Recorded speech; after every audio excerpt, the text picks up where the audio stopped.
सरस्वती परब्रह्म ओम प्राणों से प्यारी भारत माँ, सम्मानित आचार्य बंधु, आज हम लोग इस विद्यालय के विशाल कक्ष में बृहस्पतिवार के दिन 12 तारीख को स्वामी विवेकानंद की जयंती मनाने के लिए एकत्रित हुए। किसी की जयंती हम कब मनाते हैं, कुछ न कुछ उस व्यक्ति के अंदर कुछ ऐसे गुण होते हैं जिसके कारण वह पूजा जाता है। ऐसे स्वामी विवेकानंद जी को पहले हम सत सत नमन करते हैं। अभी हमारी आचार्य दो बहनों ने स्वामी विवेकानंद के बारे में कुछ बताया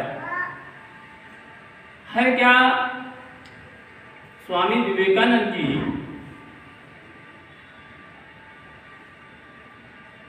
इनके जन्म के बारे में बताई दिया कि 12 जनवरी 1863 को कलकत्ता में इनका जन्म हुआ था। इनके पिताजी विश्वनाथ दत्त थे और माताजी भुवनेश्वरी देवी थी। इनके बचपन का नाम नरेंद्र था। ये बचपन से ही बड़े प्रतिभाशाली और विवेकशील थे। इसी कारण इनका नाम आगे चल करके विवेकानंद पड़ा।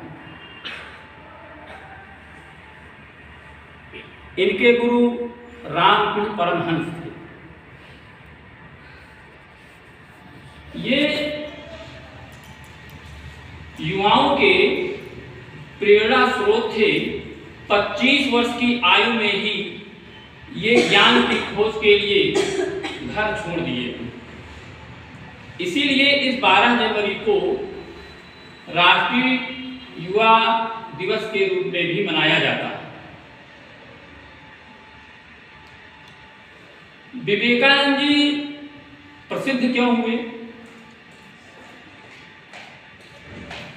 अमेरिका में शिकागो में धर्म संसद का सम्मेलन चल रहा था, तो भारत की ओर से विवेकानंद जी को भेजा गया।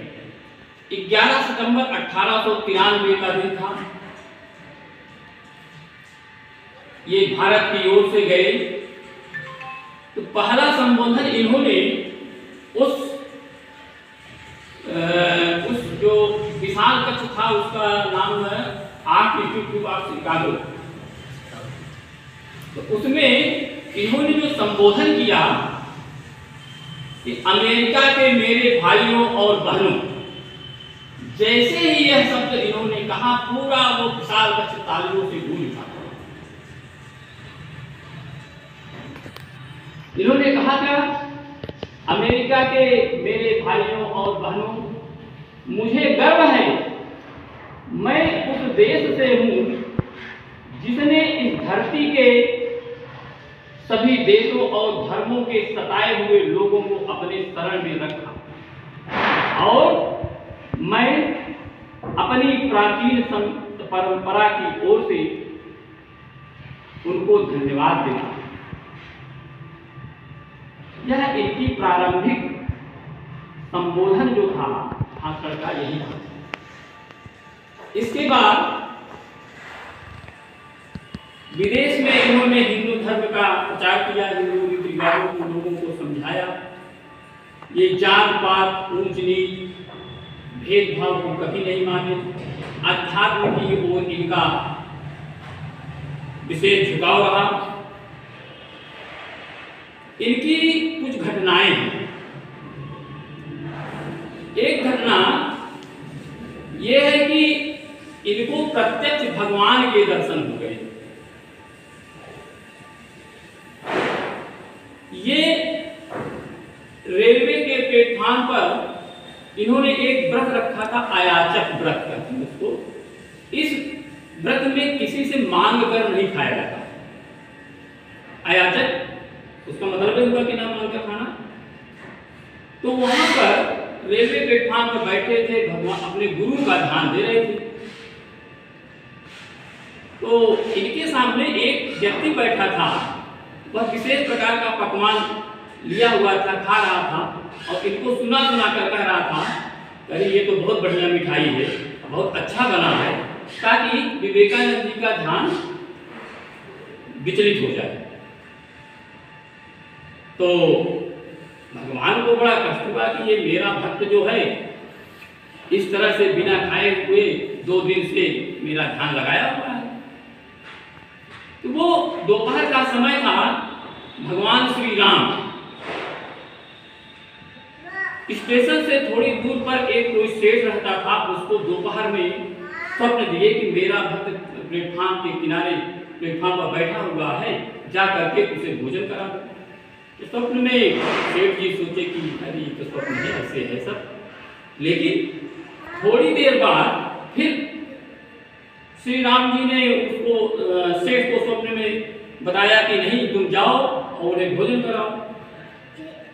तब सेठ वहां से उठा, सीधे वहां से चला आया, प्लेटफार्म पर आया, देखा कि स्वामी विवेकानंद जी ध्यान में लीन हैं, गया, उनके पैर छुआ और उनको भोजन कराया और कहा कि आपके कारण मुझे भगवान के दर्शन स्वप्न में हुए हैं, आप बहुत धन्य हैं।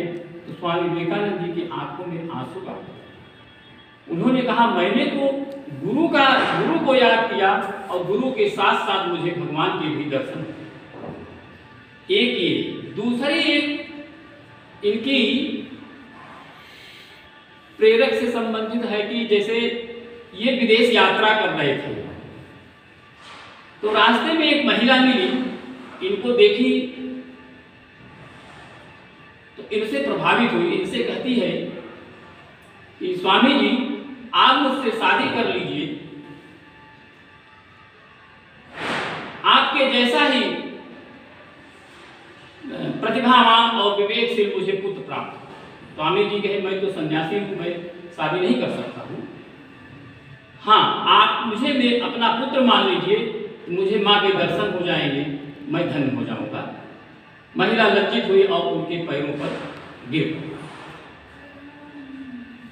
इन्होंने जो संदेश दिया था, उठो जागो और लक्ष्य की प्राप्ति तक न रुको, उससे संबंधित एक है कि कुछ लड़के नदी के किनारे पुल बना हुआ था, पुल पर से नदी में अंडे का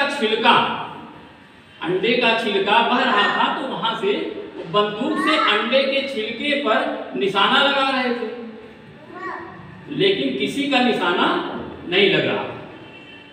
तो स्वामी जी ने देखा, जा रहे थे तो उनसे बंदूक ले ली और पहले ही निशाना लगा दिया, अंडे के छिलके में लग गया। इस तरह से कई निशाना लगाए, अंडे के छिलके में लगता चला गया। तो उन्होंने उनसे कहा, लड़कों से, जब भी कोई काम करो पूरा ध्यान लगा के करो। जब ध्यान लगा के करेंगे तभी आप अपने काम में सफल होंगे। इसी तरह से बनारस में वह एक मंदिर से प्रसाद लेकर के चल रहे थे, उन्हें कुछ बंदरों ने घेर लिया। तो स्वामी जी थोड़ा सा डर गए, फिर वो आगे चलने लगे, भागने लगे, तो बंदर उनके रास्ते में आ गए। तो उसी समय उधर से एक सन्यासी गुजर रहा था, कहा कि इनसे डरो मत। तो स्वामी जी तुरंत फिर वापस लौट आए, जैसे वापस लौटे बंदर भागने लगे।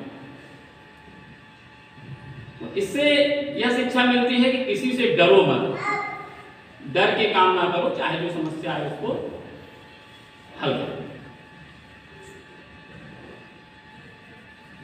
इस तरह से स्वामी जी के कार्य विचार